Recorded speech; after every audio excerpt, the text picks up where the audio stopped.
Alô, Patrícios. Agora tá na hora de um para desafiar a gente, hein? Um exercício que, diga de passagem, é um exercício que tem mais do que uma abordagem, tá? No fim das contas, você que vai escolher qual vai ser a mais vantajosa para vocês. Eu escolhi uma, mas quando eu perceber que eu puder descambar para outra, eu vou avisar. Falar, ó, você poderia fazer isso aqui também, tá? Ó, no plano cartesiano, a reta R, qual que é a reta R? Vamos marcar a reta R. Reta R de equação x menos y mais 6 igual a zero. Se você é meu aluno, você sabe que eu já comecei esse exercício bravo. Eu não gosto desse formato de equação. Esse formato de equação, que é de uma matéria chamada geometria analítica, é chamada equação geral da reta. Equação geral da reta. Não gosto, porque a equação geral da reta, ela não me dá tanta informação interessante. Por isso, eu já vou dizer para vocês que o melhor reflexo que você pode ter quando aquilo ali acontecer é você achar uma coisa chamada equação reduzida. E como que eu acho uma equação reduzida? Eu isolo o y. Procuro o y onde ele estiver e dê um jeito de isolar ele. Eu vou passar o 2y para o outro lado. X mais 6 vai ser igual a 2y. E depois vou passar o 2 dividindo. Então, isso quer dizer que meu y vai ser x sobre 2 mais 6 sobre 2, que é 3. Agora eu estou feliz. Agora eu estou contente. Agora eu estou tranquilo. Por quê? Porque aquela equação está me dizendo coisas. Esse cara aqui, o primeiro cara, o 1 sobre 2 que está acompanhando x, ele está me falando quanto essa reta é inclinada. Ele está falando que a minha reta cresce um valor para y para cada 2 de x. É isso que 1 sobre 2 quer dizer naquela situação. E aquele 3 já está me dando informação. Porque esse 3 aqui, chamado coeficiente linear, é onde a minha reta R vai cruzar o eixo y. Esse ponto aqui é o ponto 3. Que eu posso escrever, portanto, como ponto 0 para x e 3 para y. Vem com o pai que o negócio está ficando bom. Blá, blá, blá. E é, oi, perpendicular à reta S? Perpendicular, acho que você sabe o que quer dizer, né? Quando eles falam que elas são perpendiculares, que R e S são perpendiculares, é esse símbolo que vai aparecer entre eles. Vai aparecer de que os dois formam um ângulo de 90 graus entre eles. Wonderful. Isso é relevante? Isso é relevante pra caramba. Lembra de quando há poucos segundos atrás eu falei sobre esse meio que tem a ver com a inclinação da reta? A outra reta ser perpendicular também tem a ver com a inclinação dela. E eu já sei, portanto, uma informação importante sobre a reta S. Se eu for colocar como uma equação reduzida, o cara que vai aparecer na frente do x, o coeficiente angular desse cara, tem uma lógica para ser perpendicular ao da outra reta. Quando duas retas são perpendiculares, o cara que acompanha o x tem que ser o inverso do oposto. Aí você fala, pera, como assim inverso do oposto? Qual é o inverso de 1 sobre 2? 2 sobre 1. Não preciso colocar o sobre 1. Esse foi o inverso. Do oposto é mudar o sinal. Como na outra era meio positivo, aqui vai ser meio negativo. Nossa, então quer dizer que mudou a fração e mudou o sinal? Yes. Mas se você quer uma diquinha um pouquinho mais de fresco, você pode falar que para duas retas serem perpendiculares, este cara, que eles costumam chamar de azinho, o produto do azinho da reta R pelo azinho da reta S tem que ser menos 1. E isso só acontece quando é o inverso do oposto da outra. Então, opa, menos 2x. Mais quem? Ainda não sei. Porque eu não sei onde a reta S cruza o eixo Y. Tá aqui, mas ele não me deu valores, então eu não posso meter o louco. Só que ele continuou o exercício. Ele falou que elas são perpendiculares no ponto menos 2, 2.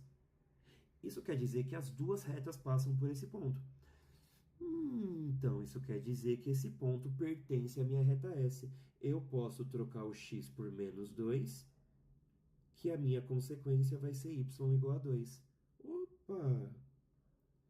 Então, vai ser menos 2 vezes menos 2 mais b igual a 2? Yes!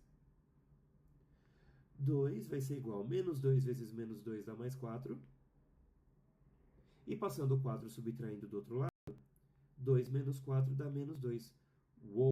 Então quer dizer que agora eu sei qual é a reta S? Sei. A minha reta S é y igual a menos 2x menos 2. Ele cruza o eixo y no ponto menos 2. Já estamos sabendo de coisas. Essas retas e os eixos cartesianos determinam um quadrilátero. Esse quadrilátero cor de salmãozinho, rosinho, bonitinho. E opa, a gente tem muitas informações sobre ele, hein? Porque a gente tem esse 3, a gente tem esse ponto que o exercício forneceu, que é o ponto menos 2, 2.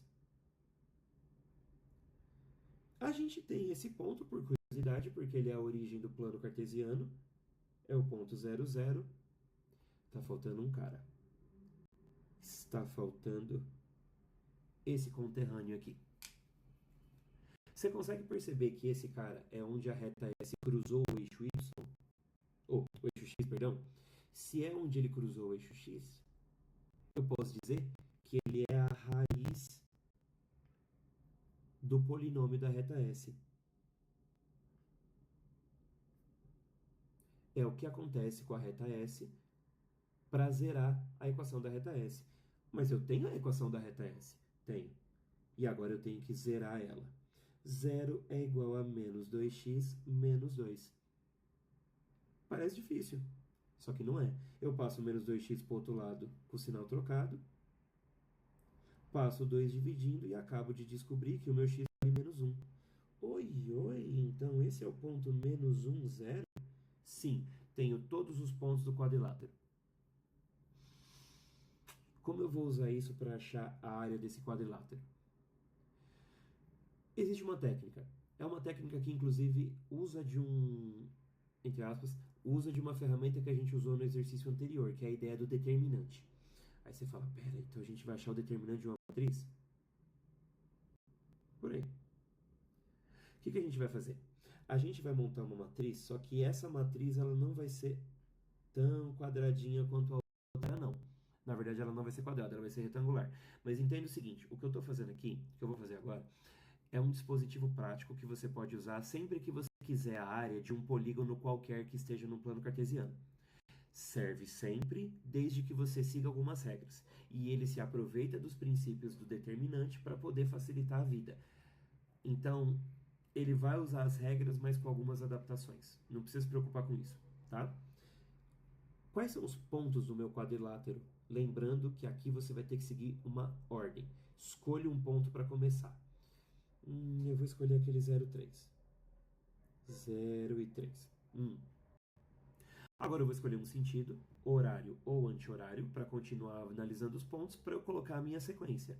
Depois do 0,3, se eu for no sentido horário, eu vou para o 0,0. Se eu continuar no sentido horário, eu vou para o menos 1 e 0. Se eu continuar no sentido horário, eu vou para o menos 2 e 2. É só, professor, tem como você apagar essa última parte aí da coluna que tá dando gastura? Não porque ela está ali de propósito. Eu volto para o 0,3. Isso aqui, por sinal, é uma logiquinha de sarros aplicada a isso, tá? Fecha a coluna aqui e vamos fazer a mesma coisa que a gente fez no exercício anterior. A gente vai multiplicar as diagonais principais e depois as diagonais secundárias. Quanto que será que vai dar isso aqui? 0 vezes 0, 0. Nossa. E aí 0 vezes 0 dá 0 também. Eita. Menos 1 vezes 2 dá menos 2. E o próximo, menos 2 vezes 3, menos 6. Na secundária, 0, 0, 0, 0. Nossa, que exercício redondo, hein? Vou colocar só um com sinal trocado, não pode esquecer. Só que aqui, se você é uma pessoa atenta, você já vai perceber que vai acontecer uma coisa esquisita. O determinante daquilo vai dar um valor negativo. Por isso que quando a gente faz esse procedimento, a gente não pode esquecer que como a gente está achando o valor de uma área, a gente põe esses caras aqui do lado que é para indicar que eu estou calculando o módulo dessa operação. E depois, assim que eu encontrar esse valor, que por sinal vai ser o módulo de menos 8, que vai dar 8, eu vou ter que dividir ele por 2. Falei, professor, eita, isso aqui está começando a virar muita bruxaria, eu não estou gostando. Não é bruxaria. É porque, na verdade, isso aqui é um compilado de áreas de triângulo que a gente está calculando. E depois somando esses triângulos para gerar uma figura só. Você fala, tá, então faz sentido, porque a área do triângulo é às vezes a altura dividida por 2. Sim, e o determinante tem uma característica de produto vetorial também, tá? Então, se vocês quiserem, qualquer outro dia eu faço um vídeo demonstrando isso. É legal, é bonitinho, mas não cabe muito pro momento. Então, 8 dividido por 2 vai dar a minha área, que é 4 unidades de área, alternativa E. Se você fizer desse jeito, eu classifico o exercício como fácil. Existem outras técnicas. Você poderia, por exemplo, achar a área de todo o triângulo aqui de fora, achar a área do triângulo do biquinho e subtrair para ter a área do retângulo, a área do quadrilátero. Também funciona. E aí você realmente só precisa usar a base vezes a altura. Mas aí não esqueça de achar esse ponto aqui também, porque aquele ponto vai ser a raiz da reta R que você vai ter que usar, tá? Tenta fazer. Caso você não consiga, já sabe. Deixa no comentário aqui que a gente dá um jeito, certo? E continua por aí, que ainda falta algum.